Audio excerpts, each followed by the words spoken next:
شوفوا لي حلاوة الرز وهي متسطحة فوق هالقشطة. اخذ لي هيك من هالقشطة مع حلاوة الرز على هالمنظر، ما شاء الله. اول خطوه بدنا نعملها، بدنا نعمل مع بعض اطيب قشطه بالعالم. بنجيب لترين حليب، ولازم يكونوا الحليبات كامل الدسم، ما بيصير يكون قليل الدسم مشان تطلع معنا قشطه مزبوطه. قربوا شوفوا لي على هالحليبات، ما شاء الله. وبس بلش يغلي عندي الحليب حبايب القلب، مثل ما شايفين وصل لدرجة الغليان، يعني مو بس فتور لازم يغلي. منجيب نص فنجان خل ابيض، نص فنجان، ومننزل فوقهم ومنطفي الغاز عليهم وبنعمل لهم تحريكة بسيطة. شايفين لي شلون على هالمنظر حبايب القلب شلون دغري قرش الحليب معنا. اول ما حطينا الخل بيقرش الحليب. اذا حطينا الخل قبل ما يغلي الحليب بيعذبكم لبين ما يفرط، اما بس غلى وحطيتوه بتلاقوه فرط لحاله. شوفوا لي على هالمنظر وصلوا لي على النبي. هلا بنترك الحليب اللي فرطناه على جنب، نتركه شغلة 10 دقائق ليفتر، وبعدين بنصفيه، ما بنصفيه دغري. نجي للخطوة الثانية لنطالع أطيب قشطة بالعالم. بنجيب لتر حليب، بيلزمني علبة كريمة، بنجيبها وبننزل فيها فوق الحليب. إذا ما عندكم كريمة بتقدروا تبدلوها ب5 معالق حليب بودرة، بننزل فيها فوق الحليبات. يعني بالحالتين بيشتغل كريمة أو حليب بودرة، بيعطيكم نفس النتيجة. وبدي أنزل فوقهم ب4 معالق كبار سميد، وبلحقهم ب3 معالق كبار نشا، وبلحقوا ب3 معالق كبار سكر. فيكم تخففوا الكمية حسب الرغبة، بس 3 معالق بيطلعوا أصوليات. وهلا بدي احرك هاي المكونات كلياتها على البارد. بنحرك مزبوط ليدوب النشا كله تماما مع الحليب. بنسمي بالله وبنرفعهم على الغاز وبنضل عم نحركهم. بس وصلنا لهذا القوام حبايب القلب، شايفين لي على هالقوام ما احلاه. بنطفي عليهم الغاز وبننزل فوقهم بشوية ماء زهر.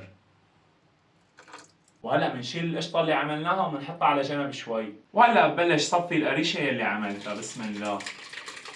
بدي صفيهم مزبوط منيح. قربوا شوفوا لي على هالمنظر. بسم الله ما شاء الله قديش طلع عنا قريشة. سمي بالله وبنزل فيها فوق القشطة اللي عملناها. بعمل لهم تحريكة مع بعض مزبوطة. ايه قربوا شوفوا لي على هالمنظر. بسم الله ما شاء الله، منظرهم بياخد العقل وهي لسه سخنين. وهلا بنسمي بالله وبنفضي القشطة تبعنا على أي زبدية. وهيك أطيب قشطة بالعالم صارت عندي جاهزة، وما ضل علي غير استناها لحتى تبرد، وبعدها بشتغل فيها شو ما بدي. لكل أنواع الحلو بتشتغل معكم هاي القشطة. وهلا بدنا نبلش بأكلتنا الرئيسية. وعلى فكرة أكلتنا كتير خفيفة وظريفة ولطيفة وطيبة. سريع سريع بتجيبوا لي المقلاية تبعكم أو الطنجرة، والمقلاية أو الطنجرة لازم يكونوا ما بيلزقوا. بننزل على الطنجرة أو المقلاية بلتر مي. وهلا بنسمي بالله وبنرفع هالميات على الغاز. بس غلت عنا المي حبايب القلب، بدي انزل فوقها بكاستين سكر. بنزل فيهم وبحرك. وهي الكاسة الثانية. طبعا فيكم انتو تخففوا السكر حسب رغبتكم. وبيلزمني كمان 3/4 الكاسة رز مطحون. عند اي سمان بتقولوا له بدي رز مطحون بيعطيكم. اذا ما التقى حواليكم الرز العادي طحنوه بيمشي الحال. وبيلزمني 3/4 الكاسة كمان سميد ناعم. وبس داب عندي السكر تماما حبايب القلب، بدي بلش انزل بالرز المطحون. بنزل وانا عم حرك بهذا الشكل هيك، وبنزل شوي شوي مشان ما يصير عندي تكتلات. وهيك بعد ما داب عندي الرز تماما، هلا بنزل بالسميد بنفس الطريقة شوي شوي وانا عم حرك. بدي ضل عم قلب فيها بهذا الشكل حبايب القلب، هيك شغلة 10 دقائق للربع ساعة لتفتح حبة السميد عندي.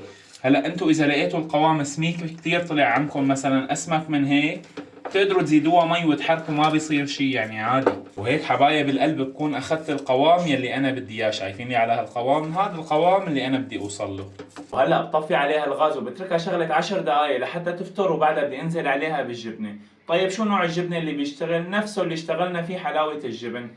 اي نوع جبنة يكون بمط وما يكون مالح. واذا كانت الجبنة اللي عندكم مالحة بتقدروا تحلوها بالمي. بنسمي بالله وبننزل بالجبنة. بيلزمني تقريبا 150 جرام جبنة، وبنزل فوقهم بمعلقة كبيرة ماء زهر. نسمي بالله وبنقلبهم لحتى تذوب الجبنة. إذا ما دابت معكم الجبنة على حرارتهم، هلا هي لازم تذوب الجبنة على حرارتهم يلي ضلت، يعني من دون ما تشغلوا الغاز.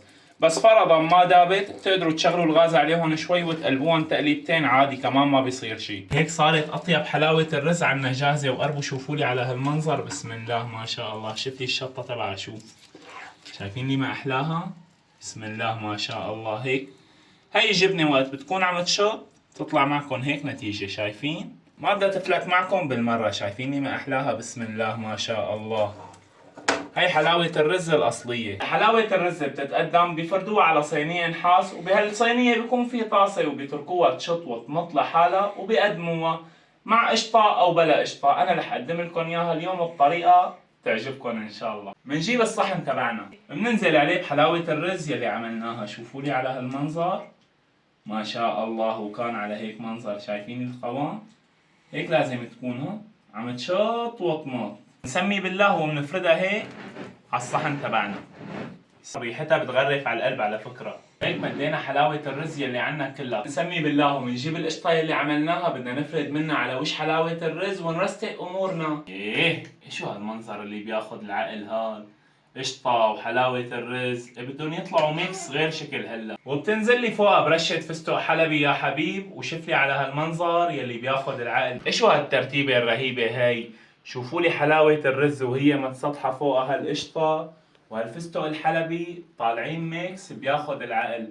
هذا الصحن بنخبيه لضيوف، وهذا الصحن قلنا مشان ندوقه. تاخذ لي هيك من هالقشطة مع حلاوة الرز. والله الوضع خطير لا يحتمل، بدها دواء. بسم الله. طالعة بتشهي. بتلحقها بوحدة تانية على السريع. شوف على هالمنظر، ما شاء الله. وكان والله طالعة بتجنن، وخصوصي بهيك جو على البردات. يعني شغلة بتاخد العقل. لازم تجربوها بنفس المقادير ونفس الطريقة وتكتبوا لي رأيكم ضروري.